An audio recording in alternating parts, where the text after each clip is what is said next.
નમસ્કાર, આજના ન્યૂઝ ફોકસમાં હું ધર્મેશ ગણાત્રા આપનું સ્વાગત કરું છું. શરૂઆત કરીએ આજના મુખ્ય સમાચારથી.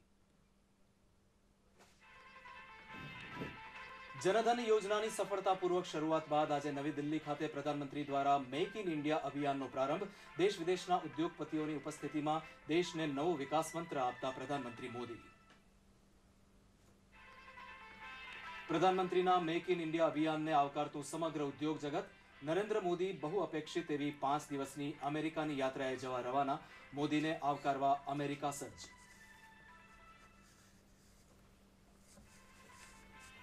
ભાજપ શિવસેનાનું 25 વર્ષ જૂનું ગઠબંધન તૂટ્યું. બેઠક ફાળવણીને બંને પક્ષોએ પ્રતિષ્ઠાનો પ્રશ્ન બનાવતા ચૂંટણી સમજૂતી શક્ય ન બની. કોંગ્રેસ એનસીપી જોડાણ પણ તૂટવાના એંધાણ. રાજકોટ બેઠક પર ભાજપ, કોંગ્રેસ અને એનસીપી વચ્ચે ત્રિપાંખીયો જંગ. રાજકોટ બેઠકની પેટા ચૂંટણી માટે ભાજપ તરફથી ઉમેદવારી પત્રક ભરતા વિજય રૂપાણી.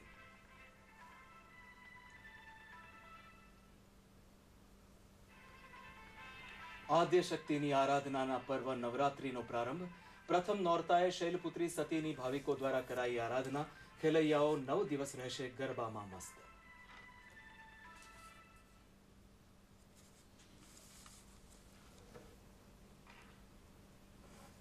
સમાચાર વિગતવાર જોઈએ. પ્રધાનમંત્રી નરેન્દ્ર મોદી દ્વારા જનધન યોજના બાદ આજે અન્ય એક મહત્વાકાંક્ષી યોજના મેક ઇન ઇન્ડિયા અભિયાનનો શુભારંભ પ્રધાનમંત્રી દ્વારા કરવામાં આવ્યો હતો. દેશના વિકાસને આગળ ધપાવવા શરૂ કરાયેલી આ યોજના શું છે, જોઈએ આ અહેવાલમાં.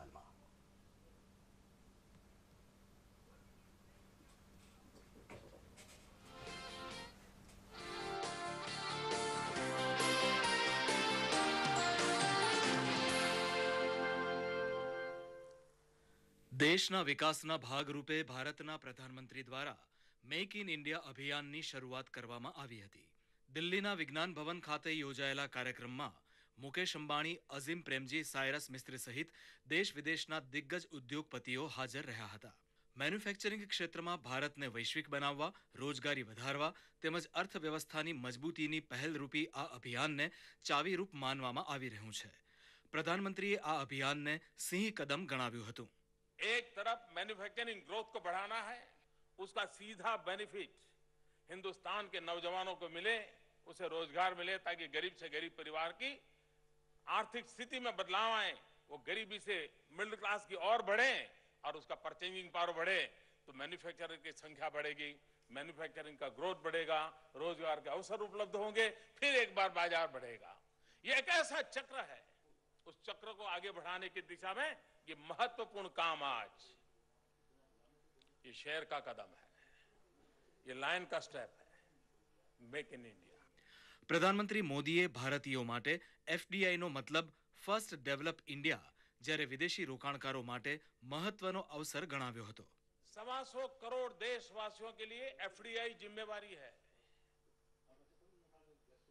और व्यापार उद्योग का विस्तार करने वाले विश्व के लिए एफडीआई एक अपॉर्चुनिटी है.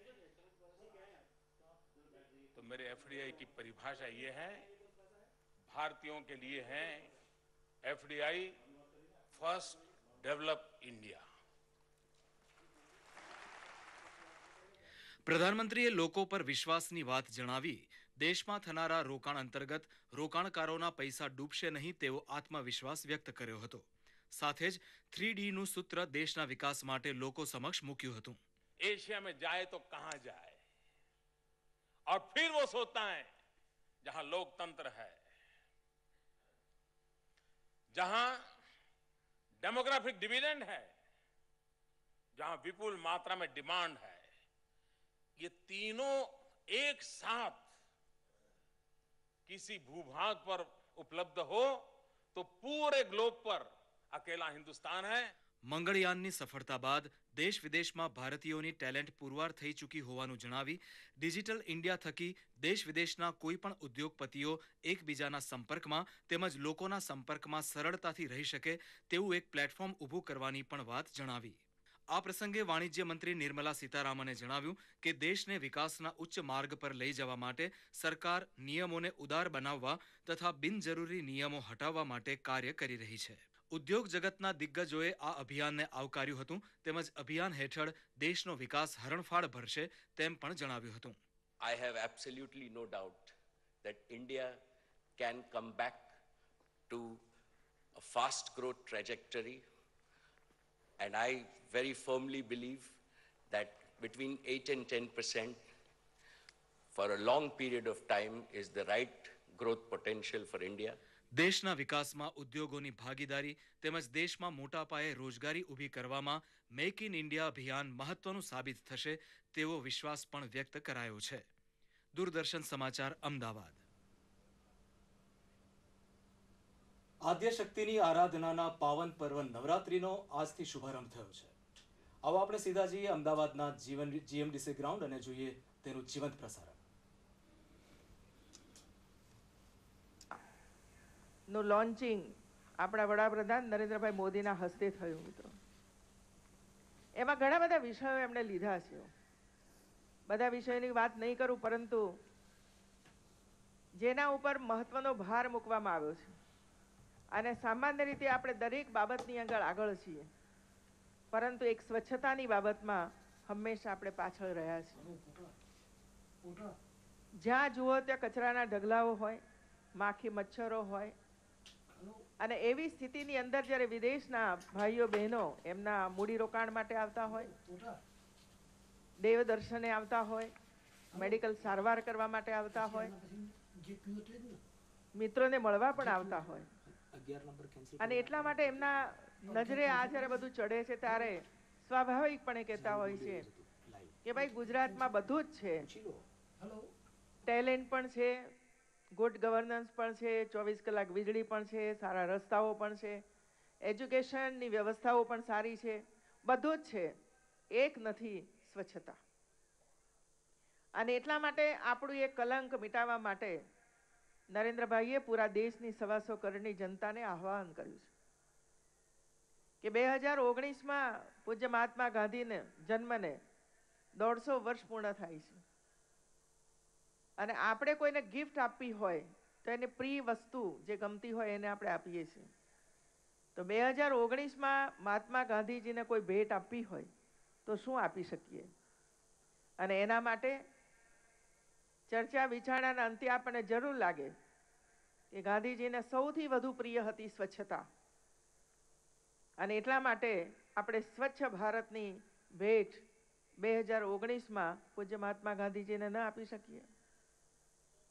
અને એટલા માટે, અને આપણું તો દાયિત્વ પહેલું બને છે, પહેલી ફરજ બને છે, કારણ કે ગાંધી જન્મ્યા ગુજરાતમાં, કર્મભૂમિ પણ ગુજરાત બનાવી, દેશનું નેતૃત્વ લીધું, દેશને આઝાદી અપાવી, તો પછી આ કચરામાંથી શું કામ મુક્તિ ના અપાવી? આપણે ગંદકીમાંથી મુક્તિ અપાવી છે.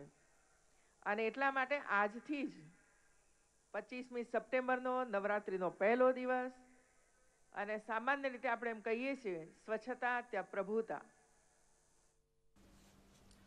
મુખ્યમંત્રીએ આજે ગાંધીનગરમાં મેક ઇન ઇન્ડિયા અભિયાનનો પ્રતિક પ્રારંભ કરાવ્યો હતો. આ અભિયાનને આવકારતા મુખ્યમંત્રીએ જણાવ્યું કે ગુજરાત દેશના પ્રથમ મેન્યુફેક્ચરિંગ હબ તરીકે ઉભરી ગ્રોથ એન્જિન બન્યું છે. તેમણે જણાવ્યું કે છેલ્લા કેટલાક વર્ષોથી યોજાતી વાઇબ્રન્ટ ગુજરાતની સફળતાએ પણ દેશ વિદેશના રોકાણકારોને ગુજરાતમાં રોકાણ કરવા પ્રેર્યા છે. તેમણે કહ્યું કે ગુજરાત મેક ઇન ઇન્ડિયાની છબી સાચા અર્થમાં ઉપસાવવાની ક્ષમતા ધરાવે છે. મુખ્યમંત્રીએ વધુમાં જણાવ્યું કે જાપાન, ચીન, સિંગાપોર જેવા દેશોના પ્રતિષ્ઠિત ઉદ્યોગોના પ્લાન્ટ પહેલાથી જ ગુજરાતમાં કાર્યરત છે. પ્રધાનમંત્રી નરેન્દ્ર મોદી આજે સાંજે અમેરિકાના 5 દિવસના પ્રવાસે જવા રવાના થયા હતા. તેઓ પ્રધાનમંત્રી બન્યા બાદ પ્રથમવાર અમેરિકા જઈ રહ્યા છે. તેઓ ન્યુયોર્ક ખાતે સંયુક્ત રાષ્ટ્રની 69મી સામાન્ય સભાને સંબોધશે. તેઓ 29મી તારીખે વોશિંગ્ટન જશે અને અમેરિકાના પ્રમુખ બરાક ઓબામા સાથે દ્વિપક્ષીય મંત્રણા કરશે. પ્રધાનમંત્રી શ્રી મોદી અમેરિકાના વેપારી પ્રતિનિધિઓ, 3 રાજ્યના ગવર્નરો વગેરેને પણ મળશે. રવિવારે મેડિસન સ્ક્વેર ગાર્ડન ખાતે ભારતીયો દ્વારા શ્રી મોદીનું ઐતિહાસિક સ્વાગત કરાશે. શ્રી મોદીએ અમેરિકા જવા રવાના થતા પહેલા જણાવ્યું કે તેમની અમેરિકા યાત્રાથી બંને દેશો વચ્ચેના સંબંધો વધુ સુદૃઢ બનશે. તેમણે અમેરિકાને ભારતનું મહત્વનું ભાગીદાર ગણાવ્યું છે. તેમણે 2 દેશો વચ્ચેની સહભાગીદારી બાબતમાં એક નવો અધ્યાય શરૂ થઈ શકશે તેવો વિશ્વાસ વ્યક્ત કર્યો હતો.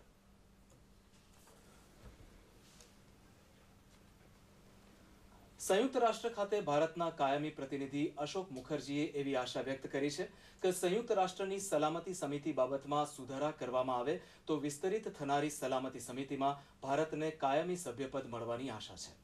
વડાપ્રધાન નરેન્દ્ર મોદીની અમેરિકી યાત્રા સંદર્ભે અમેરિકા ગયેલા ડીડી ન્યૂઝના સંવાદદાતા ધીરજ કાકડિયા સાથેની મુલાકાતમાં શ્રી મુખર્જીએ આ વાત કરી હતી.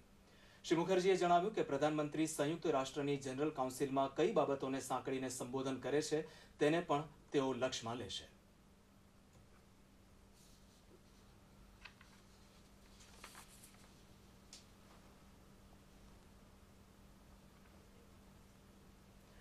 મહારાષ્ટ્ર વિધાનસભાની ચૂંટણીમાં શિવસેના ભાજપ વચ્ચેના 25 વર્ષ જૂના ગઠબંધનનો આખરે અંત આવ્યો છે. મહારાષ્ટ્ર ભાજપના પ્રદેશ અધ્યક્ષ દેવેન્દ્ર ફડણવીસે આજે મોડી સાંજે પત્રકારો સમક્ષ આ અંગેની જાહેરાત કરી હતી. તેમણે શિવસેના પર યુતિ તૂટવા અંગે દોષનો ટોપલો ઢોળતા જણાવ્યું કે ભાજપ સાથે નાના પક્ષોની બેઠકો અંગેની માગણી શિવસેના દ્વારા ધ્યાનમાં નહીં લેવાતા આખરે અમારા સાથી નાના પક્ષોનો વિચાર કરી અમારે ના છૂટકે વાસ્તવિક સ્થિતિ સ્વીકારવી પડી છે.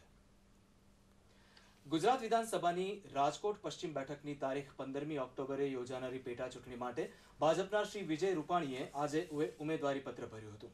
આ બેઠક પરથી ચૂંટાયેલા ભાજપના વજુભાઈ વાળાએ પોતે કર્ણાટકના ગવર્નર બનતા રાજીનામું આપતા પેટા ચૂંટણી યોજાઈ રહી છે. કોંગ્રેસ પક્ષે આ બેઠક માટે કડવા પાટીદાર ઉમેદવાર જયંતિભાઈ કાલરિયાની પસંદગી કરી છે. એનસીપી પણ આ બેઠક પરથી ચૂંટણી લડનાર છે. વિજય રૂપાણીએ ઉમેદવારી નોંધાવી તે પહેલા ભાજપ દ્વારા યોજાયેલા વિજય વિશ્વાસ સંમેલનમાં ભાજપના પ્રદેશ પ્રમુખ આરસી ફળદુએ ભાજપના ચોક્કસ વિજય અંગે વિશ્વાસ વ્યક્ત કર્યો હતો.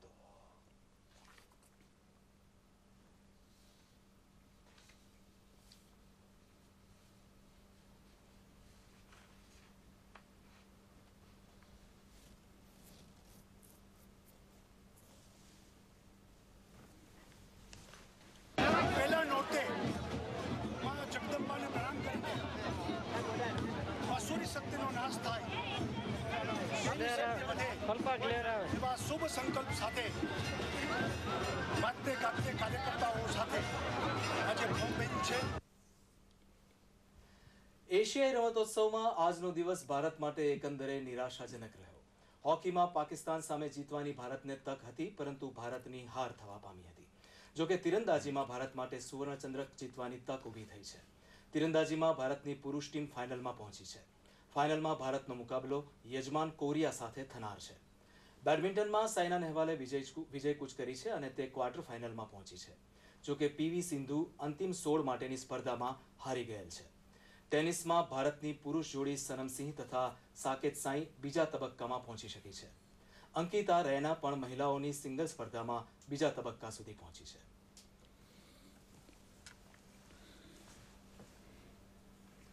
દર્શક મિત્રો, આજે આપણી સાથે સ્ટુડિયોમાં ચર્ચા માટે ઉપસ્થિત છે વરિષ્ઠ પત્રકાર શ્રી દેવેન્દ્ર પટેલ અને સ્પોર્ટ્સ જર્નલિસ્ટ શ્રી નિખિલેશ પાઠક. દેવેન્દ્રભાઈ અને નિખિલેશભાઈ બંનેનું સ્ટુડિયોમાં સ્વાગત છે.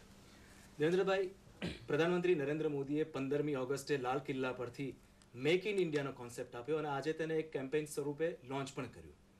ભારતના મેન્યુફેક્ચરિંગ સેક્ટરને અને ઓવરઓલ ભારતના અર્થતંત્રને આનાથી શું અને કઈ રીતે ફાયદો થશે આપને લાગે છે? હું માનું છું કે આજે ખૂબ જ એક ઇન્ટરેસ્ટિંગ ડેવલપમેન્ટ આપણને જોવા મળ્યું.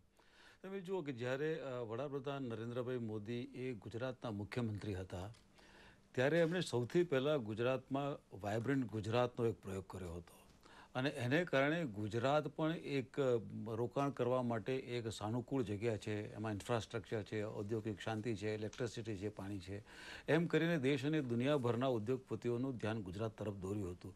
હું માનું છું કે આ જ એક્સપેરિમેન્ટને એક લાર્જર સ્કેલ પર લઈ ગયા છે. ફક્ત એનું એક નામ સરસ રીતે બદલવામાં આવ્યું છે કે મેક ઇન ઇન્ડિયા. જે રીતે એક જમાનામાં હતો કે જાપાનથી આવેલી વસ્તુ છે તો બહુ ઉચ્ચ ક્વોલિટીની હશે કે મેડ ઇન યુએસએ છે તો હતું. એના બદલે એમણે દુનિયાભરના હિન્દુસ્તાનના લોકોની સાથે સાથે સાથે દુનિયાની તમામ ઘણી બધી મોટી કંપનીઓને હિન્દુસ્તાનમાં આવી અને મેક ઇન ઇન્ડિયા, ભલે તમે અમેરિકાથી આવો કે બ્રાઝિલથી આવો કે ચાઇનાથી આવો કે જાપાનથી આવો કે કોરિયાથી આવો કે ફ્રાન્સથી આવો, પણ ઇન્ડિયામાં આવો, અમે તમને ઇન્ડિયામાં બધી જ ફેસિલિટી અને બધું ઇન્ફ્રાસ્ટ્રક્ચર આપીશું. તમને પાણી પણ મળશે, વીજળી પણ મળશે, જગ્યાઓ પણ મળશે અને સૌથી મોટામાં મોટી વાત એક રેડ ટેપિઝમ દૂર થશે. એટલે લાલ કિલ્લા પરથી એમણે જે ભાષણ કરીને જે કહ્યું હતું કે હું આ એક નવો કોન્સેપ્ટ લાવું છું. એટલે વાઇબ્રન્ટ ગુજરાતની વાત એક લાર્જર સ્કેલ પર એક વાઇબ્રન્ટ ઇન્ડિયા બનાવવા માટેના સ્કેલ પર એ લઈ ગયા છે. અને એમનો મુખ્ય કન્સેપ્ટ એ છે કે ઇન્ડિયાના લોકોને એને રોજગારી મળે. અને હું માનું છું કે 3000 જેટલી કંપનીઓ એમણે ધ્યાન પર લીધી છે દુનિયાભરની. અને આ 3000 જેટલી કંપનીઓ જો ઇન્ડિયામાં આવે, કારણ કે જે વસ્તુ આજે જે વિજ્ઞાન ભવનમાં જે ઘટના બની એ વસ્તુને એ લોકો હિન્દુસ્તાનની બહાર એ તમામ આપણા જેટલા દૂતાવાસો છે ત્યાં પણ એ વાતને એ લોકો પ્રચાર અને પ્રસાર કરવાના છે. અને દુનિયાભરની ઉદ્યોગપતિઓને અને ઇન્વેસ્ટર્સને ભારતમાં આવી અને ભારતમાં એમની વસ્તુઓની ક્વોલિટી વસ્તુઓ બનાવે અને એને કારણે વર્ષે 1 કરોડ જેટલા લોકોને એની રોજગારી મળે, એ એની મુખ્ય ભાવના છે. એટલે હું માનું છું કે આ એક્સપેરિમેન્ટ જો સફળ થાય તો હિન્દુસ્તાન એક વાઇબ્રન્ટ ઇન્ડિયા પણ બની જશે. જે રીતે વાઇબ્રન્ટ ગુજરાત હતું એમ વાઇબ્રન્ટ ઇન્ડિયા બનશે. અને ખાસ કરીને ડિફેન્સ સિસ્ટમમાં ઘણા બધી આપણી પાસે બધી ટેકનોલોજી આપણી પાસે નથી. એ દુનિયાભરની ટેકનોલોજી ત્યાંથી લાવવી પડે અને એમની પર ડિપેન્ડન્ટ રહેવું પડે. એના કરતાં એ જ પ્રોડક્ટ જો ઇન્ડિયામાં બને, એની વચ્ચે ઘણા બધા હર્ડલ્સ હતા, ખાસ કરીને બ્યુરોક્રસીમાં હતા. હું માનું છું કે એને દૂર કરવા માટે પણ એક કોશિશ કરવામાં આવી છે અને એક સેલ પણ ઊભો કરવામાં આવ્યો છે કે તમે એપ્લાય કરો અને તમે 15 દિવસમાં કે મહિનામાં અમે તમને ક્લિયરન્સ આપીશું. એટલે હું માનું છું કે આ એક્સપેરિમેન્ટ આ હિન્દુસ્તાનમાં ને એક વાઇબ્રન્ટ બનાવશે. અને વર્ષે જો 1 કરોડ લોકોને જો નોકરી મળવાની હોય તો હિન્દુસ્તાનની જે મોટી સમસ્યા છે એ આ એક્સપેરિમેન્ટને કારણે દૂર થશે. જી દેવેન્દ્રભાઈ, જેની ઘણા સમયથી રાહ જોવાતી હતી, ઘણી આતુરતાથી રાહ જોવાતી હતી, એ પ્રધાનમંત્રી નરેન્દ્ર મોદીની અમેરિકા યાત્રા આવતીકાલથી 5 દિવસની યાત્રા પર જવા રવાના થયા છે. અને એના માટે અમેરિકી પ્રમુખ ઓબામા સાથે તેઓ મંત્રણા કરવાના છે, યુનોની સંયુક્ત સભાને સંબોધન કરવાના છે. આ સમગ્ર ભરચક કાર્યક્રમ અને તેમની આ સમગ્ર અમેરિકા યાત્રા પાસેથી આપણે શું અપેક્ષા રાખી શકીએ તેનો આપણે જવાબ જોઈએ. પણ તે પહેલાં આપણે જઈએ GMDC ગ્રાઉન્ડ અને ત્યાંથી જીવંત દ્રશ્યો નિહાળીએ.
દર્શક મિત્રો, આપ જોઈ રહ્યા છો અમદાવાદના GMDC ગ્રાઉન્ડ પરથી વાઇબ્રન્ટ ગુજરાત નવરાત્રી મહોત્સવનું જીવંત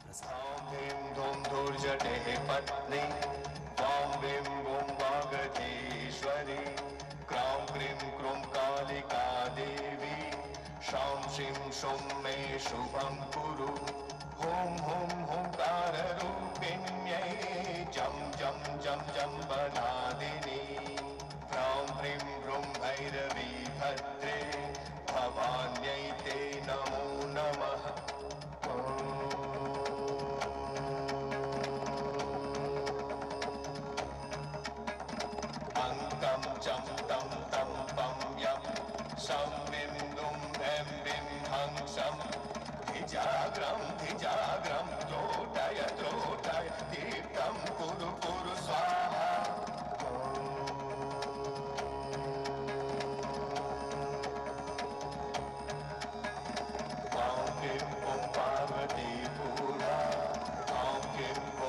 खिचड़ी तथा सांसिं सोम सप्तशती दिव्या मंत्र सिद्धिं कुरुष्व मे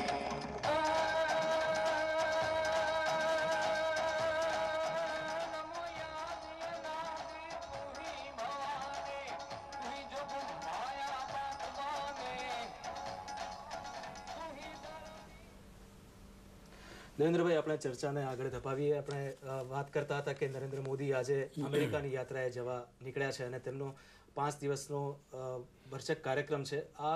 તેમની અમેરિકા યાત્રા પાસેથી આપણે શું અપેક્ષા રાખી શકીએ? આ એક બહુ જ ઇન્ટરેસ્ટિંગ ડેવલપમેન્ટ છે કે આ જે અમેરિકા ગુજરાતના મુખ્યમંત્રી તરીકે નરેન્દ્રભાઈને વિઝા આપવા ઇનકાર કરતું હતું એ આજે રેડ કાર્પેટ પાથરી રહ્યું છે. અને એક બંને હકીકતમાં અમેરિકા અને ભારત વચ્ચે ઘણું મોટું સામ્ય છે. આ મુલાકાતનું મહત્ત્વ એટલા માટે છે કે તમે અમેરિકા આ વિશ્વનો સૌથી શક્તિશાળી એક લોકતાંત્રિક દેશ છે અને ભારત એ સૌથી વધુ આબાદીવાળો લોકતાંત્રિક દેશ છે. એ બંને દેશોની વચ્ચે જે કેમિસ્ટ્રી છે એ નેચરલ કેમિસ્ટ્રી છે. અમેરિકા પાકિસ્તાન તરફ ઢળતું હોય કે ચાઇના તરફ ઢળતું હોય કે બીજા કોઈના તરફ ઢળતું હોય તો એ એની મજબૂરી કોઈ વખત હોઈ શકે છે, પરંતુ નેચરલ એલાઇઝને આપણે જો ગણતા હોઈએ તો નેચરલ એલાઇઝ એ ભારત અને અમેરિકા જ છે. સવાલ એટલો છે કે હવે જ્યારે નરેન્દ્રભાઈ ત્યાં યુએનની બેઠકને સંબોધન કરવા જઈ રહ્યા છે ત્યારે 50 જેટલા ભરચક કાર્યક્રમોનું ત્યાં આયોજન થયું છે. એમાં સૌથી વધારે ઇન્ટરેસ્ટિંગ એ છે કે તેઓ વોશિંગ્ટન જવાના છે. પ્રેસિડેન્ટ ઓબામાએ એમને ત્યાં તેમની સાથે ભોજન લેવા માટે આમંત્રણ આપ્યું છે. એ દરમિયાન કેટલાક એમઓયુઝ પણ અથવા તો કેટલાક કરાર પણ થવાની શક્યતા છે. પણ સૌથી મોટી અમેરિકાની અને ભારતની વાતને તમે ગણીએ તો કોલ્ડ વોર, જ્યારે અમેરિકા અને રશિયા વચ્ચે જ્યારે શીત યુદ્ધ હતું ત્યાર પછીની દુનિયા, જ્યારે શરૂઆતના વર્ષોમાં આપણે રશિયા તરફી હતા, પરંતુ છેલ્લા 15 વર્ષથી એ પોલિસીમાં બહુ જ મોટું પરિવર્તન આવ્યું છે. આની અગાઉની સરકારો, જ્યારે અગાઉની એનડીએ સરકાર હતી કે અગાઉની યુપીએ સરકાર હતી, એનો પણ જે ઝુકાવ હતો એ અમેરિકા તરફી બદલાયેલો છે. અને યુપીએ સરકારે પણ એમની સાથે એક ન્યુક્લિયર ડીલ કર્યું હતું. હવે એ જ વાતને નરેન્દ્ર મોદી આગળ વધારવા માટે ત્યાં જઈ રહ્યા છે. ખાસ કરીને અમેરિકાની પોતાની પણ એક ઇકોનોમીમાં કેટલાક પ્રશ્નો છે, ભારતને પણ કેટલાક એના જ કરતાં અલગ પ્રકારના પ્રશ્નો છે. આપણને પણ સારા ઇન્વેસ્ટર્સ જોઈએ છે, આપણને પણ ડિફેન્સમાં અને સાયન્ટિફિક ટેકનોલોજીકલ બેઝિક જેટલા ઉદ્યોગો છે એમાં પણ આપણે કેટલોક ટેકનિકલ નોલેજ પણ જોઈએ છે અને એનું ઇન્વેસ્ટમેન્ટ પણ જોઈએ છે. એટલે હું માનું છું કે અમેરિકા એ ભારતનું સહયોગી છે, પરંતુ એ વધુ સહયોગી બને. અને સૌથી ઇન્ટરેસ્ટિંગ વાત, પાકિસ્તાન અને અમેરિકા અને ઇન્ડિયા આ વચ્ચેના જે કોમ્પ્લેક્સ રિલેશનશિપ છે એની અંદર અમેરિકા એક વાતમાં ઇન્ડિયાની સાથે છે કે પાકિસ્તાન એ આતંકવાદનું ઉત્પાદન અને નિકાસ આ બંને કરનારો દેશ પાકિસ્તાન છે. અને એ જ પાકિસ્તાનથી એ અમેરિકા પણ દાઝેલું છે. જ્યારે જે 9/11ની ઘટના બની અને એને જે ઓસામા બિન લાદેન એનો જે મુખ્ય જે માસ્ટર માઇન્ડ હતો એ પણ પાકિસ્તાનમાં છુપાયેલો હતો. એટલે હું માનું છું કે ભારત અને અમેરિકા વચ્ચે એક એવો સહયોગ થાય કે જેથી એ ટેરરિઝમનો અંત લાવવા માટે બંને દેશો એકબીજાનો સહકાર થાય. આ દિશામાં પણ લોકો આગળ વધશે હું માનું છું. જી દેવેન્દ્રભાઈ. નિખિલેશભાઈ, એશિયાઈ ગેમ્સ ચાલી રહી છે અને એમાં અત્યાર સુધી આપણા ભારતના દેખાવની વાત કરીએ તો એ એકંદરે નિરાશાજનક રહ્યો છે. આપણા કરતાં તાઇવાન, હોંગકોંગ જેવા બીજા અન્ય દેશો પણ આપણા કરતાં સારો દેખાવ કરી શક્યા છે. તો શું માનવું છે આપનું આ વિશે? હું માનું છું આ વખતે જેમ તમે કીધું આપણે નિરાશાજનક પ્રદર્શન આપ્યું છે. ઘણા બધા ખેલાડીઓ તરફથી આપણને પદકની અપેક્ષા હતી પણ એ આપી શક્યા નહીં. કેમ કે આપણી ગુજરાતની લજ્જા ગોસ્વામી હતી, એને 50 મીટર પ્રોન રાઇફલમાં અપેક્ષા હતી કારણ કે એમણે ઘણું સારું પ્રદર્શન કર્યું હતું વર્લ્ડ કપમાં.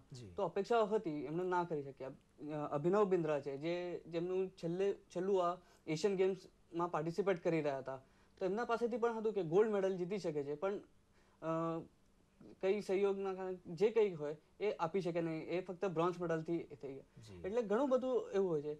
મહત્વની વાત એ છે કે જ્યારે તમે આટલા મોટા કોમ્પિટિશનમાં જ્યારે તમે રમવા જાઓ છો, ખેલાડીઓને મોકલો છો, તે વખતે એક કન્ફ્યુઝન ના હોવું જોઈએ. આ વખતે એવું હતું. પ્લેયર્સને પહેલા 900 લોકોની વરણી થઈ હતી, સિલેક્શન થયું હતું અને એના પરથી સીધું 600 પર આવી ગયું. એટલે ઘણા લોકો આના પછી ફરીથી એડ કરાયા ગયા. તો ખ્યાલ ન હતો પ્લેયર્સને કે ટીમને કે એ લોકો ત્યાં જશે કે નહીં. તો આવા દુવિધામાં પ્લેયર્સનું પરફોર્મન્સ ડેફિનેટલી અફેક્ટ કરે છે. જ્યારે બીજી હજી એક વાત કરીએ તો હવે આ સ્પોર્ટ્સ કે જે કંઈ જે છે એ હવે ઘણા આગળ વધી ગયું છે. બીજા દેશોમાં એ લોકો સ્પોર્ટ્સ સાયકોલોજીસ્ટ રાખે છે કે જે ટીમ સાથે ફરે છે અને જ્યારે પણ એ લોકો લો સાયકોલોજીકલ પુશ આપે છે તો આપણે પણ એ આપવું જરૂરી છે. આપણે અહીંયા હજી એ આવ્યું નથી, એના લીધે ઘણો ફરક પડી જાય છે. પણ સારી વાત એ છે કે આપણે સ્ક્વોશમાં અને રોવિંગ જેવા કોમ્પિટિશનમાં આપણે આપણું પદકનું ખાતું ખોલ્યું છે. અને હવે તો અંકિતા રાયના જે આપણી અમદાવાદની છે છોકરી, એણે સેકન્ડ રાઉન્ડમાં પ્રવેશ કર્યો છે. એ ઘણી સારી વાત છે ટેનિસમાં. તો એવા સારા ન્યૂઝ પણ છે આપણા પાસે, પણ એ લોકોને પ્રોત્સાહન આપવું ઘણું જરૂરી થાય છે. નિખિલેશભાઈ, આજે હોકી ભારત અને પાકિસ્તાન વચ્ચે હોકીની મેચ રમાઈ અને એમાં ભારત હારી ગયું, એ વિશે શું કોમેન્ટ છે તમારી? ઇન્ડિયા પાકિસ્તાન કંઈ પણ મેચ હોય, ક્રિકેટ હોય કે હોકી હોય, એ પ્રેશર ગેમ તો હોય જ છે. એની અંદર જે કોઈ પ્રેશર હેન્ડલ કરી શકે છે એ વિજેતા થાય છે. છેલ્લા ઘણા વર્ષોથી આપણે પાકિસ્તાનને લાસ્ટ મોમેન્ટે સારા ગોલ કરીને હરાવી રહ્યા હતા, પણ એવું આજકાલ થઈ નથી રહ્યું. આ બીજી વખત એવું થયું છે કે ઇન્ડિયા પાકિસ્તાન જ્યારે મેચ થઈ ત્યારે આપણે એમની સામે હારી ગયા.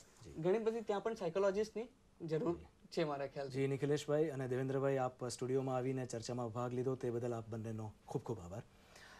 સમાચાર આગળ ધપાવીએ. વિશ્વ શક્તિ મા દુર્ગાની આરાધનાનો અવસર એટલે નવરાત્રિનો આજથી પ્રારંભ થયો છે. શ્રાદ્ધના દિવસો બાદ આજથી સારા કાર્યોની શરૂઆત થશે. આજે પહેલું નોરતું છે, ત્યારે આવો જાણીએ શું છે પહેલા નોરતાની વિશેષતા.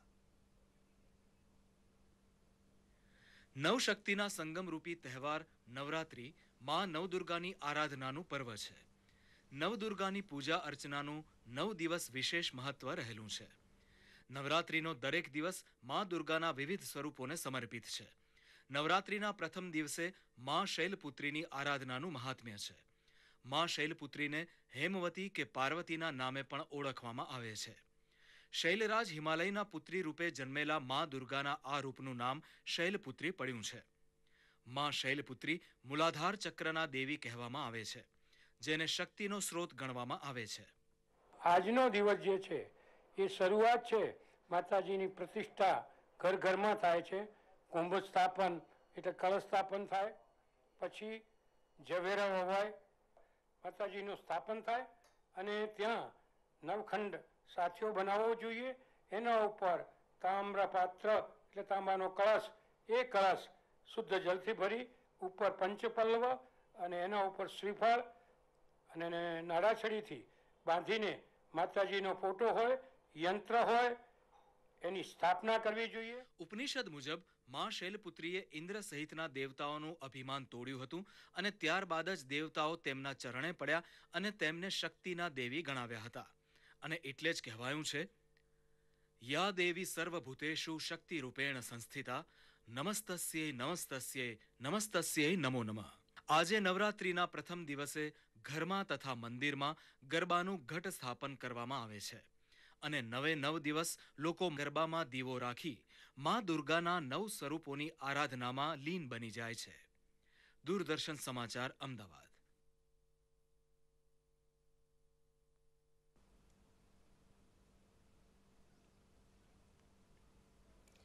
ગુજરાતના વિખ્યાત લોકગાયક મણિરાજ બારોટની સ્મૃતિમાં આજે ગુજરાતના શેરને સલામ નામે એક લોકગીતના આલ્બમનું વિમોચન કરવામાં આવ્યું. મણિરાજ બારોટની 8મી પુણ્યતિથિ નિમિત્તે બહાર પડાયેલા આ આલ્બમમાં તેમના કંઠે ગવાયેલા ગીતો ઉપરાંત કીર્તિદાન ગઢવી, વિક્રમ ઠાકોર જેવા લોક કલાકારોના ગીતોનો સમાવેશ કરાયો છે. મણિરાજ બારોટ ઉત્તર ગુજરાતની ભાતીગળ સંસ્કૃતિનો અનોખો કંઠ હતો. તેમણે ગાયેલા ગીતો મણિયારો આયો ઘરમાં, લીલું પીળું પાંજરું ઘડાવો, હોકલીઓ તેમજ સનેડાએ ગુજરાતની કલાપ્રેમી જનતાને ઘેલું લગાડ્યું હતું. કાર્યક્રમમાં જાણીતા કવિ અને ગીતકાર પ્રશાંત કેદાર જાદવ, સંગીત નિર્માતા રામભાઈ ભીમાણી તથા અન્ય અગ્રણીઓ હાજર રહ્યા હતા. ગુજરાત સરકાર દ્વારા ગૌરવ પુરસ્કારથી સન્માનિત અને આંતરરાષ્ટ્રીય ખ્યાતિપ્રાપ્ત મિમિક્રી આર્ટિસ્ટ શ્રી કાંતિ પટેલનું લાંબી માંદગી બાદ ગઈકાલે અવસાન થયું છે. પ્રસિદ્ધ સિને કલાકાર અને ગાયક કિશોર કુમાર તથા લતાજી સાથે પણ તેમણે સ્ટેજ પરફોર્મન્સ આપ્યા હતા. સમગ્ર ભારત ઉપરાંત પ્રદેશમાં પણ અનેક કાર્યક્રમો દ્વારા તેમણે દર્શકોને મનોરંજન પૂરું પાડ્યું હતું. દૂરદર્શનના ગમ્મત ગુલાલ કાર્યક્રમ સાથે સંકળાયેલ રહેલ સ્વર્ગસ્થ કાંતિ પટેલને દૂરદર્શન કેન્દ્ર ભાવભીની શ્રદ્ધાંજલિ પાઠવે છે.